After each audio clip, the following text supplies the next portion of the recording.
Hi అండి, ఎలా ఉన్నారు? నేనైతే బాగున్నాను. మీరందరూ బాగున్నారా? ఈరోజు మా అమ్మ వచ్చేసి డ్రై ఫ్రూట్స్ లడ్డు చేస్తుంది అండి. పిల్లలు బాగుండాలి, హెల్తీగా ఉండాలి, సరైన ఫుడ్ తినట్లేరు, ఫుడ్ మంచి తినాలి అని డ్రై ఫ్రూట్స్ వాళ్ళకి ఇష్టం లేకున్నా వాళ్ళ నోట్లో కుచ్చేస్తుంది. ఇంకేం చేయదు. ఏం చేస్తుంది మా అమ్మ? ఎంత బాగా చేస్తుంది చూడండి. డ్రై ఫ్రూట్స్ అన్నీ ముందు తీసేసుకుంది, వాటిని అన్నిటిని వేయించింది. మా మమ్మీ మాటల్లో వినండి.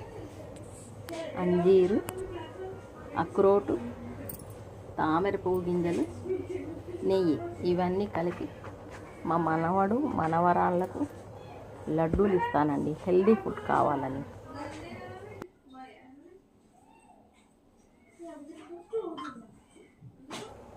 ఇలా పౌడర్ అయ్యిందండి. మా చిన్న మనవరాలు కొంచెం ఒక్క పలుకు వచ్చినా తినదు అది, అందుకని నేను పౌడర్ మెత్తగా చేసుకున్నాను. నెయ్యి వేసా ఇప్పుడు.